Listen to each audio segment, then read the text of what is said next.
ഇന്ന് നമുക്ക് വളരെ ടേസ്റ്റി ആയിട്ടുള്ള ഒരു ചിക്കൻ ഹനീത്ത് തയ്യാറാക്കിയെടുക്കാം. ആദ്യം തന്നെ ഒരു പാനിലോട്ട് 1 ടേബിൾ സ്പൂൺ അളവിൽ കുരുമുളക് ചേർത്ത് കൊടുക്കുന്നുണ്ട്. 1 ടീസ്പൂൺ അളവിൽ നല്ല ജീരകം ചേർത്ത് കൊടുക്കുന്നുണ്ട്.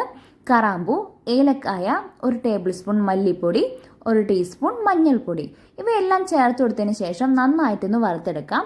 ഏകദേശം ഒന്ന് ചൂടാറിയതിന് ശേഷം മിക്സിയുടെ ജാറിലിട്ട് നന്നായിട്ടൊന്ന് പൊടിച്ചെടുക്കാം. ഇനി പൊടിയൊന്ന് നമുക്ക് മാറ്റി വെക്കാം. ഞാനിവിടെ ബ്രോയിലർ ചിക്കനാണ് എടുത്തിരിക്കുന്നത്. ചിക്കനിൽ ഇതേ ഫോർക്ക് ഉപയോഗിച്ച് ഇതേപോലെ ഒന്ന് കുത്തി കൊടുക്കുന്നുണ്ട്. ഇനി നമുക്ക് ഇതിലോട്ട് നമ്മൾ നേരത്തെ തയ്യാറാക്കി വെച്ചിരിക്കുന്ന ഹനീത്ത് മസാല ചേർത്ത് കൊടുക്കാം.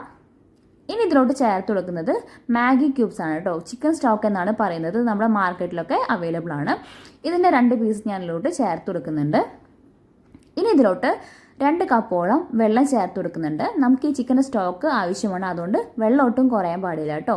2 കപ്പോളം വെള്ളം ചേർത്ത് കൊടുത്തതിന് ശേഷം ആവശ്യത്തിന് ഉപ്പും കൂടെ ചേർത്ത് കൊടുക്കുന്നുണ്ട്. നമ്മുടെ മാഗി ക്യൂബിൽ ഉപ്പ് ആവശ്യത്തിനുണ്ടായിരിക്കാം, അപ്പോൾ അതിനനുസരിച്ച് വേണം നമ്മൾ ഉപ്പ് ചേർത്ത് കൊടുക്കാൻ. 1 ടീസ്പൂൺ അളവിൽ വിനാഗിരി കൂടെ ചേർത്ത് കൊടുത്തിട്ട് നന്നായിട്ടൊന്ന് വേവിച്ചെടുക്കുന്നുണ്ട്. ഇനി നമുക്ക് വേവിച്ച് വെച്ചിരിക്കുന്ന ചിക്കൻ ഇതിൽ നിന്ന് മാറ്റി വയ്ക്കാം. ഇനി നമുക്ക് ചിക്കൻ വേവിച്ചിട്ടുള്ള ഈ സ്റ്റോക്ക് ഒന്ന് മാറ്റി വയ്ക്കാം. ഇനി ഇതേ പോട്ടിലോട്ട് നമുക്ക് ആവശ്യത്തിന് ഓയിൽ ചേർത്ത് കൊടുക്കാം. ഇനി ഈ ഓയിൽ ഒന്ന് ചൂടായതിന് ശേഷം നമുക്ക് നേരത്തെ വേവിച്ച് വെച്ചിരിക്കുന്ന നമ്മുടെ ചിക്കൻ്റെ പീസ് ഓരോന്നായിട്ട് ഇട്ട് കൊടുക്കാം. നേരത്തെ വേവിച്ച് വെച്ചിരിക്കുന്ന ചിക്കൻ്റെ സ്റ്റോക്ക് കുറച്ച് ഒഴിച്ചു കൊടുക്കാം. ഇതിന് മുകളിലായിട്ട് കുറച്ച് കുരുമുളക് പൊടി കൂടെ ചേർത്ത് കൊടുക്കുന്നുണ്ട്. നന്നായിട്ടൊന്ന് മിക്സ് ചെയ്തതിന് ശേഷം നന്നായിട്ടൊന്ന് ഫ്രൈ ചെയ്തെടുക്കാം. ഏകദേശം ഒന്ന് പാകമായിട്ടുണ്ട്. ഇനി നമുക്കിതൊന്ന് മാറ്റി വയ്ക്കാം. ഇതേ പോട്ടിലോട്ട് അല്പം ഓയിൽ ചേർത്ത് കൊടുത്തതിന് ശേഷം ഏലക്കായ, ഗ്രാമ്പൂ എന്നിവ ചേർത്ത് കൊടുക്കാം. ഞാനിവിടെ 3 സവാള ചെറുതായിട്ട് അരിഞ്ഞത് ചേർത്ത് കൊടുക്കുന്നുണ്ട്. നന്നായിട്ടൊന്ന് വഴറ്റിയെടുക്കുന്നുണ്ട്. ഇനി ഇതിലോട്ട് 2 തക്കാളി ചെറുതായിട്ട് അരിഞ്ഞത് കൂടെ ചേർത്ത് കൊടുക്കുന്നുണ്ട്. 1 ക്യാപ്സിക്കം ചെറുതായിട്ട് അരിഞ്ഞത് കൂടെ ചേർത്ത് കൊടുത്തതിന് ശേഷം നന്നായിട്ടൊന്ന് വഴറ്റിയെടുക്കുന്നുണ്ട്. ഇതിലോട്ട് ആവശ്യത്തിന് ഉപ്പും കൂടെ ചേർത്ത് കൊടുക്കാം. ഇനി നമുക്കിതിലോട്ട് ഒരു ഉണക്ക ചെറുനാരങ്ങ കൂടെ ചേർത്ത് കൊടുക്കാം. ഇനി നേരത്തെ നമ്മൾ ചിക്കൻ വേവിച്ചിട്ടുള്ള സ്റ്റോക്ക് ഏകദേശം 1 ഗ്ലാസ് നമുക്ക് കിട്ടിയിട്ടുണ്ട് കേട്ടോ.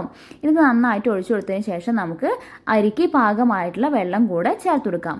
എത്രയാണോ അരി എടുക്കുന്നത് അതിന് ഇരട്ടിയായിരിക്കണം വെള്ളം എടുക്കേണ്ടത് കേട്ടോ. നന്നായിട്ട് വെള്ളമൊക്കെ തിളച്ച് വന്നിട്ടുണ്ട്. നമുക്ക് ഇതിലോട്ട് റൈസ് ചേർത്ത് കൊടുക്കാം. ഞാനിവിടെ ബസുമതി റൈസാണ് എടുത്തിരിക്കുന്നത്. റൈസ് ചേർത്ത് കൊടുത്തതിന് ശേഷം നന്നായിട്ടൊന്ന് മിക്സ് ചെയ്തെടുക്കാം. ഏകദേശം തിളയൊക്കെ ഒന്ന് വന്നിട്ടുണ്ട്. നമുക്കിത് കുറച്ച് നേരം ഒന്ന് അടച്ച് വേവിച്ചെടുക്കാം. റൈസ് ഏകദേശം പാകമായിട്ടൊന്ന് വെന്ത് വന്നിട്ടുണ്ട്. വെള്ളമൊക്കെ നന്നായിട്ടൊന്ന് വറ്റിയിട്ടുണ്ട് കേട്ടോ. ഇനി നമുക്കിത് കുറച്ച് നേരം ഒന്ന് ദമ്മിട്ട് വെക്കണം. ഇനി നേരത്തെ നമ്മൾ ഫ്രൈ ചെയ്ത് വെച്ചിരിക്കുന്ന നമ്മുടെ ചിക്കൻ്റെ പീസ് ഓരോന്നോരോന്നായിട്ട് നമുക്കിതിന് മുകളിലായിട്ട് വെച്ച് കൊടുക്കാം. ഇതിന് മുകളിലായിട്ട് ഞാൻ അല്പം മല്ലിയില കൂടെ ചേർത്ത് കൊടുക്കുന്നുണ്ട്. നമുക്ക് ഏകദേശം ഒരു 15 മിനിറ്റോളം ഇതൊന്ന് ദമ്മിട്ട് വെക്കാം കേട്ടോ.